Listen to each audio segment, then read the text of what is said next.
Vote সপ্তমীর আগে খোলামেলা সাক্ষাৎকার নরেন্দ্র মোদীর দিল্লিতে 7 নম্বর লোক কল্যাণ মার্গের বাসভবনে একের পর এক চোখা প্রশ্ন, যার সোজা শব্দ জবাব দিলেন প্রধানমন্ত্রী নরেন্দ্র মোদী। দুর্নীতি থেকে 370 ধারা মুখোমুখি হতে হয় এমন বহু প্রশ্নের।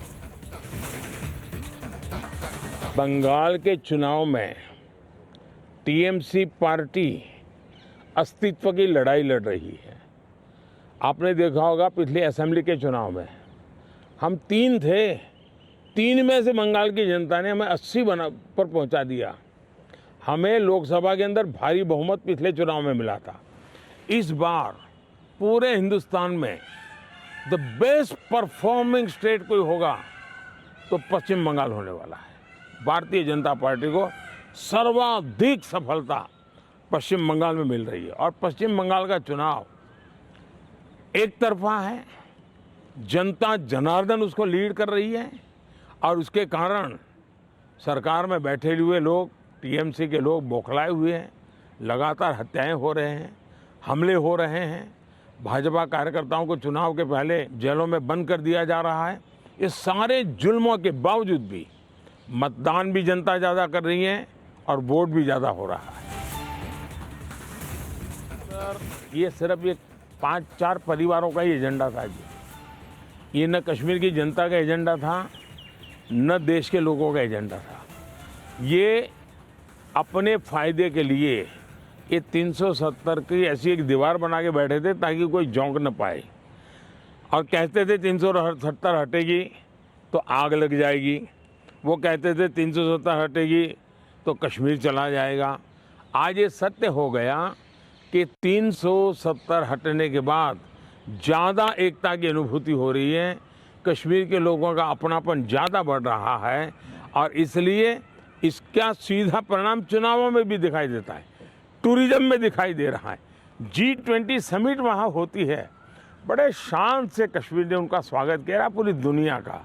और इसलिए ये कैसे झूठी दीवारें खड़ी कर करके देश को टुकड़ों में देखा गया, इसका ये उदाहरण है और उसको मैंने ध्वस्त किया है। मोदी सरकार का मैंडेट क्या है? मोदी सरकार ने अपने अफसरों को कहा है कि मेरी सरकार करप्शन के विषय में 0 टॉलरेंस। अब ये दफ्तर के अंदर बैठे हुए लोगों का काम है कि उसको लागू करें।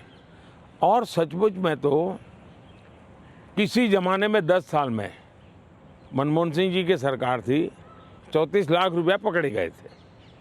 34 लाख रुपया मतलब एक स्कूल बैग में आप आ जाए। वर्तमान में ईडी ने 10 साल में 2200 करोड़ रुपया पकड़ा है।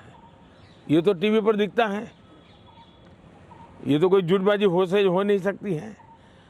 अब जो 2200 करोड़ देश को वापस लाया है, ये उसका सम्मान होना चाहिए, उसको गाली गलौज होना चाहिए। तो गाली गलौज कौन करता है? जिसका पैसा गया है वो गाली गलौज कर रहा है। 2200 करोड़ जिसके जेब में से गया है, जिसने चोरी कर करके इकट्ठा किया था, वो पकड़ा गया, वो चिल्ला रहा है। इसका मतलब ये जो चोर पकड़े जा रहे हैं, इसमें जिसकी भागीदारी होगी वो चिल्लाएगा। आखिरी दौर शब्द प्रयोग किया आपने, मुझे उसमें बहुत सी चीज़ें नज़र आ रही है। एक, हमारा एक नया दौर शुरू होगा, उसका उसके अंदर संकेत है। दूसरा,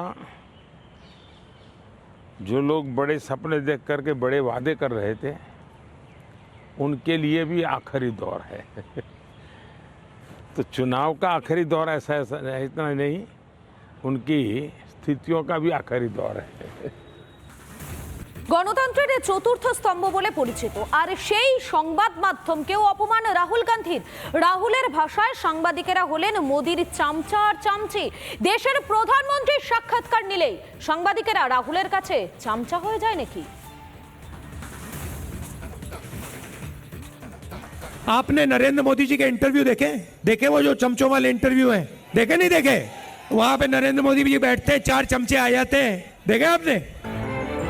শুনলেন রাহুল গান্ধীর ভাষা, সাংবাদিকেরা নাকি মোদির চামচা। আরো একবার শুনুন। জনসভা থেকে কি বললেন কংগ্রেসের শেহজাদা। आपने नरेंद्र मोदी जी के इंटरव्यू देखे देखे वो जो चमचों वाले इंटरव्यू हैं, देखे नहीं देखे? वहां पे नरेंद्र मोदी जी बैठते हैं, 4 चमचे आ जाते हैं, देखे आपने? उसमें नरेंद्र मोदी अलग अलग बयान देते हैं।